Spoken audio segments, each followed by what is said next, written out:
નમસ્કાર, GS news 24/7 માં આપનું સ્વાગત છે। હવે જોઈએ આજના સમાચાર।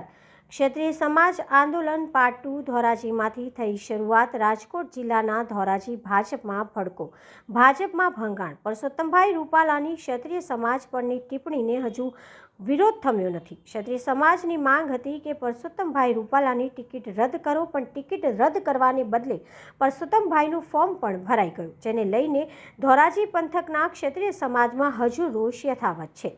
ધોરાજી પંથક તથા આજુબાજુ વિસ્તારના ક્ષત્રિય સમાજ એકત્રિત થઈને આજરોજ ભાજપના તમામ હોદ્દા ઉપરથી ક્ષત્રિય સમાજના લોકોએ રાજીનામા ધરી દેવાયા, જેમાં ભાજપ તાલુકા ઉપપ્રમુખ, તાલુકા ભાજપ મંત્રી, તાલુકા યુવા ભાજપ ઉપપ્રમુખ, યુવા ભાજપ મંત્રી જેવા વિવિધ ભાજપના હોદ્દાઓ ઉપરથી રાજીનામા અને ધોરાજી તાલુકાના ક્ષત્રિય સમાજના તમામ ગામના ક્ષત્રિય સમાજના આગેવાન, ક્ષત્રિય સમાજ કાર્યકર્તાઓ સહિતના રાજીનામા।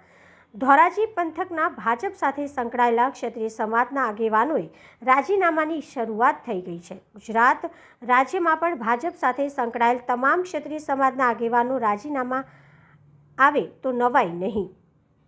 Reporter Amrutbhai Ranva, Gujarat secure news, Dhoraji. Pratapsinh Chudasama, Dhoraji taluka Bhajap ઉપપ્રમુખ। આજરોજ અમે ધોરાજી તાલુકા મથકે તાલુકા ભાજપના કાર્યાલયે ધોરાજી તાલુકાના તમામ ભાજપના આગેવાનો સાથે મળી અને સામૂહિક રાજીનામું આપેલું છે। અને રાજીનામું આપવાનું માત્ર એક જ કારણ છે કે રાજકોટ લોકસભાના ઉમેદવાર પરસોત્તમ રૂપાલા દ્વારા ક્ષત્રિય સમાજની બેન દીકરી વિશે જે કંઈ ટિપ્પણી કરેલી, એ ટિપ્પણી બાબતે અમે ક્ષત્રિય સમાજે જેની લોકસભાની ટિકિટ રદ કરવા માટેની માગણી કરેલી, જે માગણીને ભાજપ પક્ષે નહીં સ્વીકારતા અને પરસોત્તમ રૂપાલાના વિચારને સહમતિ આપી અને એમને સાથ સહકાર આપતા આજે ભાજપના વિરોધમાં અમે તમામ ભાજપના કાર્યકરોએ આજથી રાજીનામું ધરેલું છે।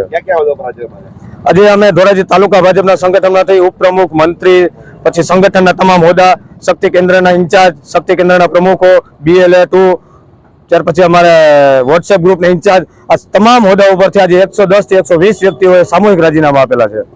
મારું નામ જનકસિંહ લતુભા જાડેજા, હું ધોરાજી તાલુકા ભાજપ ધોરાજી તાલુકા ક્ષત્રિય અગ્રણી।